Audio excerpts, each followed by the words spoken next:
Hey guys, Mike, your host of Craft Beer Storm. How are you? On this Monday, did you go visit your local brewery this weekend? Or a distillery? They have craft distilleries out there. And actually, we're going to be talking to one this week. We have Maggie Campbell, and she's the president and head distiller of Privateer Rum. They're located in Ipswich, Massachusetts. And Maggie knows her stuff. We had a great conversation. And I learned a lot from it. It was tremendous. So, hey, we're going to get to it. But first, have you gone on iTunes and give us a rating and review? I would appreciate it so much. If you like what we're doing, you like our content, that's the only thing that gets us up in the rankings. I say it every time, but that's it. We need some ratings. We need some reviews. Tell a friend, tell 10 friends. Downloads. Downloads are good. We just passed 20,000 downloads, right? Which is awesome. My God, from zero, right? But we're still here. We do this 3 times a week, and we would appreciate it if you go on there and give us a rating and review. Mondays we do brewer or distiller or anybody in the craft beer world. On Mondays we do an interview. On Wednesdays we do beer styles. We go down the Great American Beer Festival list. We pick a different style. There's over 100 different styles, and then they have subcategories as well, so there's a lot of different types of beer out there. And then Fridays we do craft brew news, the drama of the week, who's buying who, hard seltzer, cannabis infused, all kinds of stuff. But let's get to Maggie's interview. It was very, very interesting. Okay, here we go. We have Maggie Campbell. She's the president and head distiller of Privateer Rum in Ipswich, Massachusetts. How are you, Maggie? I'm doing well, thanks. Awesome, and I'm glad we finally connected. We've been trying to do this for a couple months, I think now. And but you're a busy woman, and you've been traveling, and well, now with this Corona stuff, they canceled a lot of stuff, so it's kind of crazy, but. Let's get back to your Privateer Rum distillery. So how'd you get started in distilling? Like maybe give us start off with your story and then work our way into your distillery right now. Yeah, absolutely. I had visited a distillery in Scotland when I was in my 20s. So I knew it was like a job and it was something people did. And I knew what the work looked like, which of course is, always helpful. I came back to the U.S., finished my degree in philosophy, and ended up studying wine and working as a buyer in wine. And I realized a lot of my peers didn't have experience in spirits or in beer, so I learned a lot about brewing and distilling. I founded the Denver Brewers League with my brewing partner, and I also won a women's brewing roosters competition for a orange blossom pale ale I had done, and ended up kind of just getting into spirits on the side, and realized, a lot of the whiskey fermentation process wasn't too dissimilar from beer making. And then there was a local distiller, Todd Leopold at Leopold Brothers. He had gone to Siebel for brewing and malting, and he really encouraged me to go because they had just started distillation technology. So I went there. Got the paperwork that said I knew what I was doing. And so at a young age, I was lucky that this was my first career. I got hired at Germain Robin as their assistant distiller, making cognac style brandy, and also helping when they were very first getting into whiskey as well. Was that in France or no? It's in Northern California, up in wine country. But it was started by a 5th generation cognac maker. Wow, that must have been good stuff. They're still around. Are they still around, or? They sold to a larger distillery company, so they were very lucky to get their hands on some of those old single vineyard distillations, those historic vineyards throughout California. And I was really lucky to get to learn the cognac tradition. It's very different, and it's not easy to access if you're not from the village. So I was really lucky to get to learn that technique. I love cognac. So good. But you can't call it. Can you call it cognac if it's outside of the region in France or? Oh, no, it's brandy made in the cognac style. Okay, yeah. If you got to call it cognac if it's from there, yeah. But it's probably delicious. Well, Northern California is fantastic, for grapes, and the whole wine making process is great, man. But and then you got into distilling. So you were in California, and then how'd you make it to Ipswich, Massachusetts? How'd you end up there? Yeah, I moved back to Denver, Colorado for a little bit, and it was actually Hubert Germain Robin, the founder of Germain Robin, who met the founder of Privateer, and he heard his vision for, making really, really fine, high quality, best practice rum. Because at the time, in 2011, when Andrew Cabot, the founder of Privateer, looking at starting a rum distillery, most of the rum on the market, was trying to be like the cheapest bottle for people. It was often sweet or spiced, or it didn't have a lot of flavor. And, he had found that his ancestor, 6 generations ago, whom he was named after, was not only a very important privateer during the American Revolution, he also owned a rum distillery in Essex County where we distill rum today.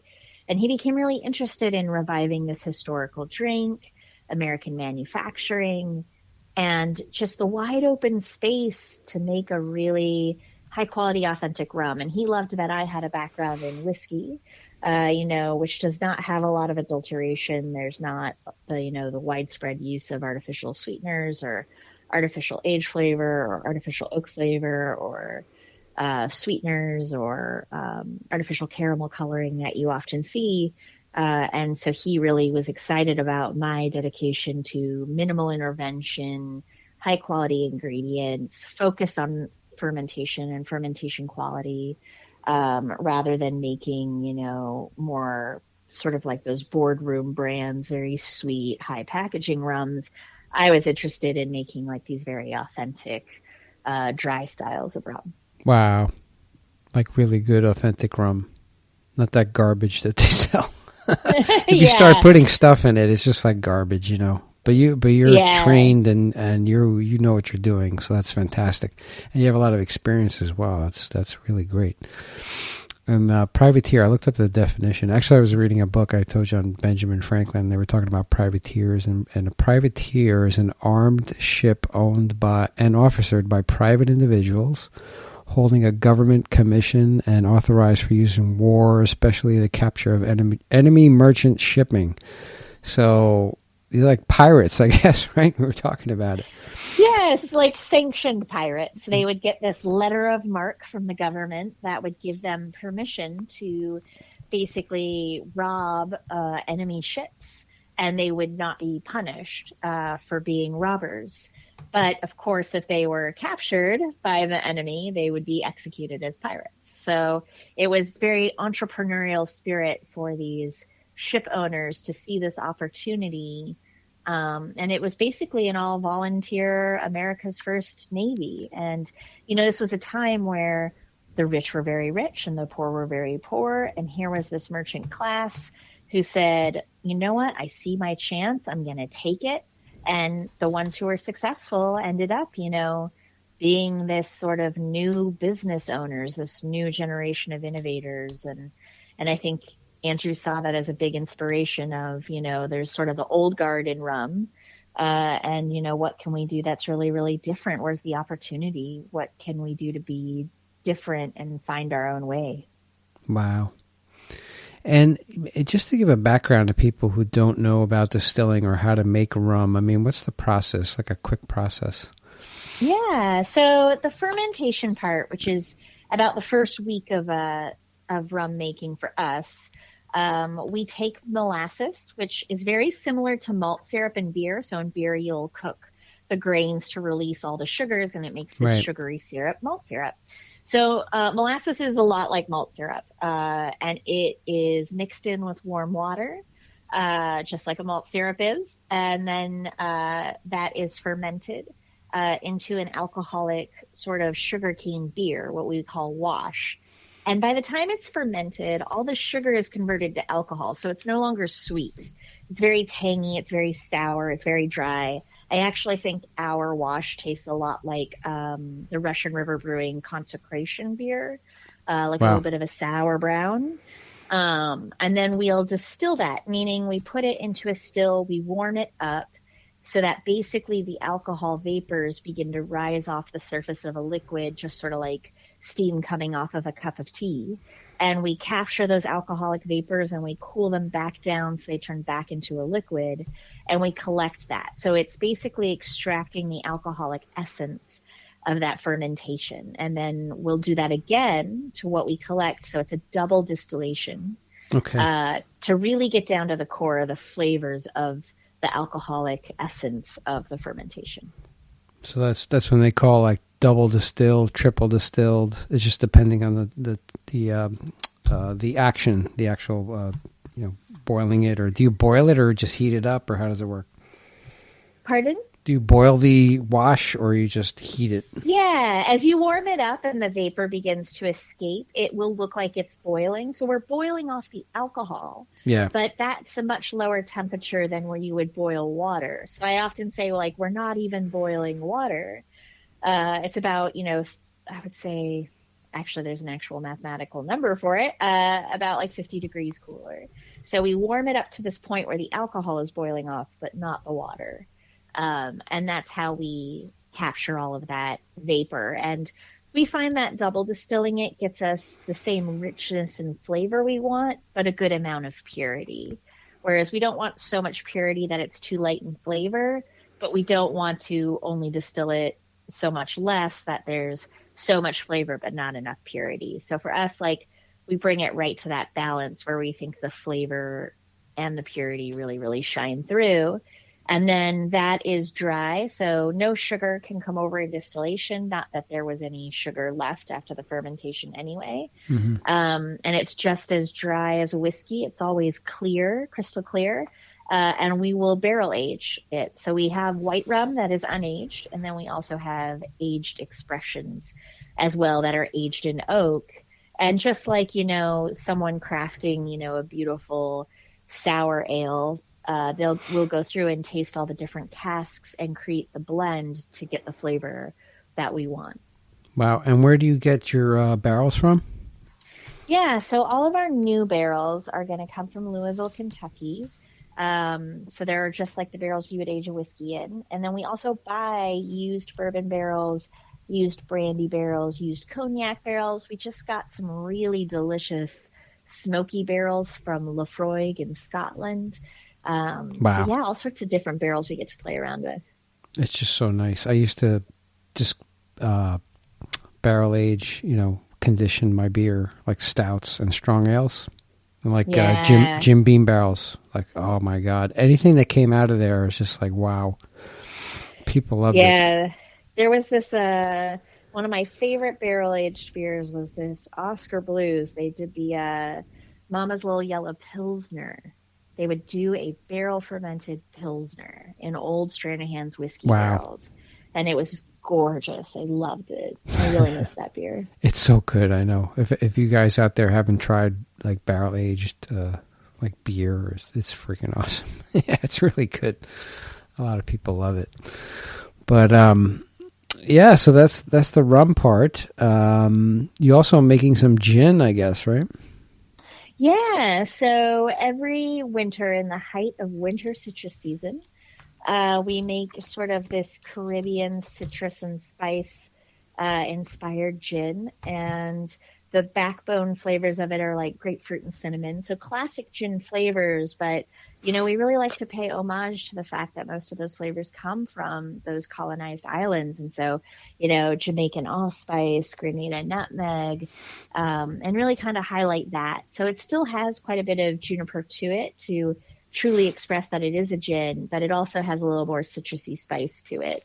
And so we make that from scratch. I had worked in a spice house through college, and I was always a little disenchanted when I would smell a gin that had a very stale spice aroma, or they used dried peel, so all the oils were gone from the citrus. And so we hand zest all the citrus, we grind all the spice fresh.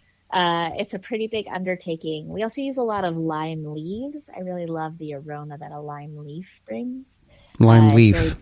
Yeah, it's more botanical rather than like fruity. Okay. And so we get a little note from that as well. So we make a very small amount of it, but yeah, we release that every spring.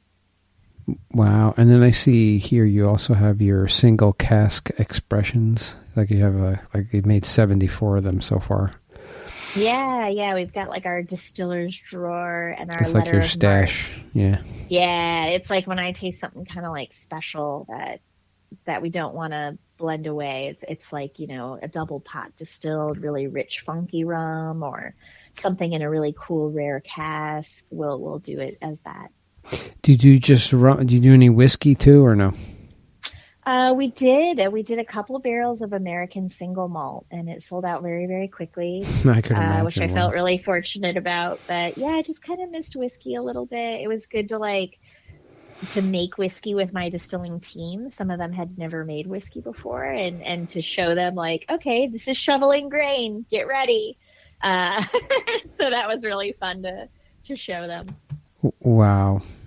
Yeah, it looks really nice. But and you're in Ipswich. There's a number of distilleries, I think, in the area as well. Have you contacted them, or do you guys share notes? Or Oh yeah. We've got a really great community.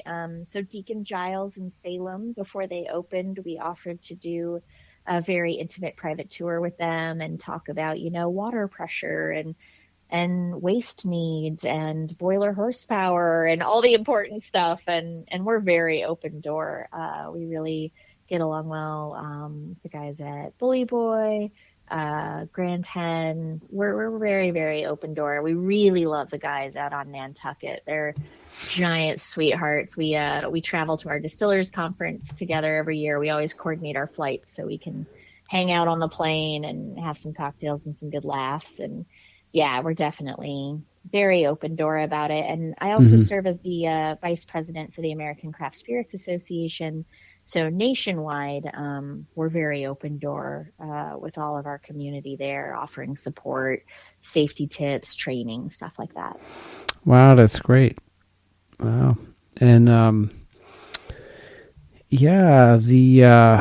it's just a great community. I mean, even the brewers too, like local craft brewers are a great community. We share everything. And that's why I was impressed with the whole industry, in the craft beer industry. And that's why I got involved. And it seems like the distilling industry is getting bigger. Like there's more and more of these craft distillers coming on board. Yeah, absolutely. And we're still tight with a lot of our brewing roots. Other Half Brewing, one of the founders there, he and I went to Siebel together when we were just kids before either of us had a cool job or a cool company. And so we're doing some projects with them. We have some barrels that we're making rum in right now that will end up back at their brewery for their sour beer program. And yeah, it's cool to keep that community alive. We sent some used casks over to Hill Farmstead, and they did a special beer. Oh, wow. In those as well. So we use our casks and reuse them a lot. So we haven't released a lot. But Hill Farmstead and Notch Brewing have gotten casks from us and Notch, done very cool things. Yeah, we love Notch in Salem. Notch, right, yeah. They're a good brewery. Good stuff coming out of there. And yeah, what do you see like challenges of distillers? They're small. I know brewers, craft brewers, you have the huge monsters always putting pressure on smaller breweries because they're just eating up all this. It's like a 1 percentage point a year, 1 percentage point of like I don't know, it's like some ridiculous, I think $50 billion industry or something like that. It's a big nut. So they're putting a lot of pressure. Do you see something like that happening with distilleries as well? Is like craft distilleries or? I think in spirits, the biggest challenge is a lot of the legal hurdles and a lot of the distribution channels. I think, for average consumers who aren't in the business, the difficulties of getting our products to someone to buy, it's amazing how hard that is. I wish we could sell direct to consumer like wineries can in the US. Oh, you can't. I know you. Do you have a tasting room? So we're allowed to have a tasting room, but some states don't allow it at all. Some cities don't allow it at all. There's a lot of regulation around alcohol, which I understand and respect for a safety purpose, but a lot of it is very outdated, and not very helpful. So I think that's a big challenge. I think with craft, when you make a beer, you can usually like taste it out of the bottle in a few weeks, maybe a month. In distilling, it's years. So the learning curve takes time, and the upfront investment to buy one of these hand-hammered, beautiful copper stills and sit on your product for years after you made it before you can sell it. Yeah. It's a much steeper curve, and so learning is a little more slow. And I think there's a huge lack of technical training of most distillers out there. I think it's tough. So that's a big challenge. The overall quality, I think, is challenging. You'll hear consumers say, joke that craft is slang for bad and stuff like that. So I think that's a big challenge that we have facing us as well. So yeah, those two things they make it a little more difficult. There's a lot of different rules around spirits than there are for beer and wine. I know. So do you distribute in Massachusetts? How do you do that? We do. So we self-distribute in Massachusetts. We're very lucky that we have that ability here. And we're also distributed in New York and just entering Florida. So Florida. We're very excited to grow naturally, sort of with the best partners. Mm-hmm. But yeah, it's definitely tricky with distribution because it's like, we make a very boutique style rum. So there's I'll get an email from Minneapolis, like, I'm dying to get your rum. And I'm sure there's 10 people there who are dying to get my rum, but not enough for me to send an entire pallet and open a distribution contract and relationship. And so I really wish we had direct to consumer shipping. That would really change things for us. It makes more sense, right? We're trying to do that. I mean, there are states where you can do that with beer. There's 9, I think, out of 50. Yeah, it's hard. And you got to get a license on one side and a license on the other side. And, there's some restrictions. But I've interviewed a couple of people building platforms. But you're saying about these antiquated laws, and they are changing, very slowly, but they are changing, and that's where we need more voices in the legislatures, just going there. But it's tough because you have the big distillers. You also have these special interest groups, and they just squash everything, and it's bad. It's very important. Yeah, it's very important from the revenue side. Spirits are taxed at a much higher rate than beer and wine. So it's, I get that people want to generate revenue. I get it, but it makes it trickier and harder. I in general get along really well with the big distilleries. I think that's something a little bit different in spirits than maybe in beer. We have really good relationships with a lot of the big ones because we're all facing kind of the same problems. It's not as divergent as it is in brewing. And I definitely respect the concerns over consolidation in brewing and who has power and who has a say.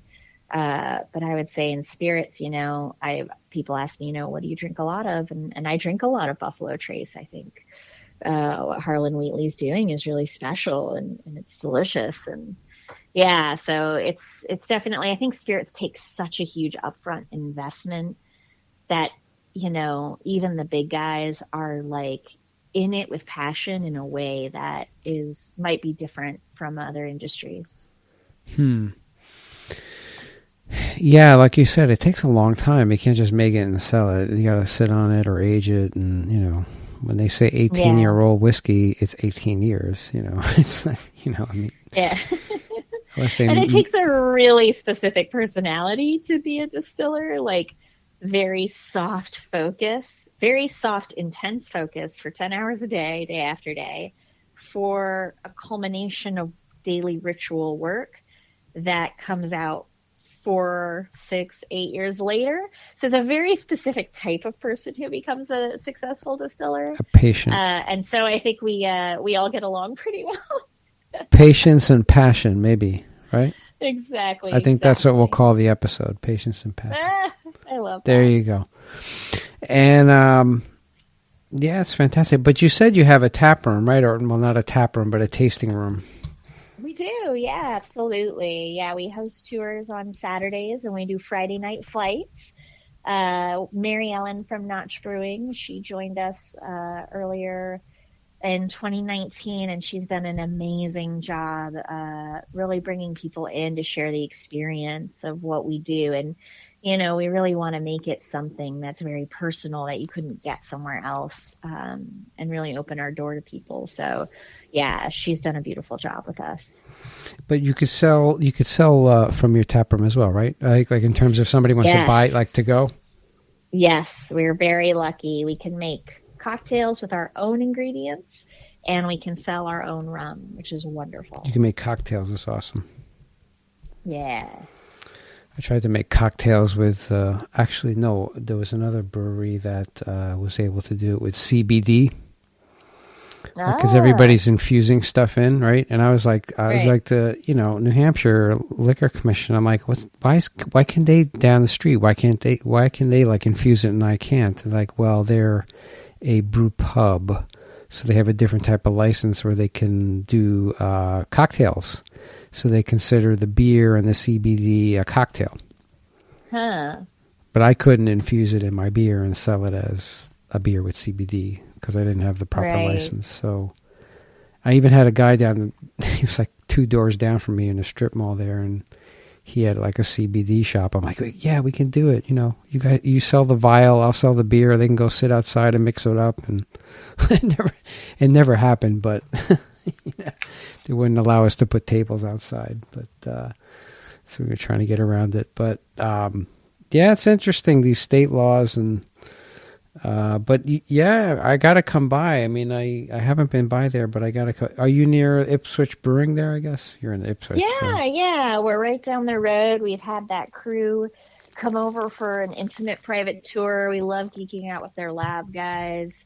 Yeah, we're just down the road from them. And now how long have you been open at that location? Andrew Cabot opened in 2011, and I joined them just a few months later in the early 2012. Wow, so you've been there for a while. Wow. Yeah, I'm just about St. Patrick's Day will be my 8-year anniversary, I think. Wow. And what's like the youngest rum or product that you were able to taste? I guess because the clear rum, can you drink that right away, or you still have to age it? Yeah, we allow it to rest for a few months. Okay. Yes, there's some chemical interactions that allow it to get a little more integrated and supple and delicious, like super fresh beer versus like something that had a minute to like integrate, so because alcohol is so stable, it happens so slowly. So we allow it to rest for a couple months, and we get a little bit of positive evaporation, meaning that more smoother alcohols are left behind, and what evaporates off are more aggressive alcohols, and a little bit of flavor development, esterification that we want. So we allow it to rest for about 2 to 3 months. So yeah, the youngest we release is about 3 months old. And then the oldest is this May 2nd is going to be our... That's my birthday. Oh, yay. I must come up for my birthday and try whatever you're releasing. Yeah, we're going to have a big release, and we're going to have a 5-year-old, a couple 5-year-old releases. So I'm excited for that. Wow. Yeah, you obviously know what you're talking about. I can hear it.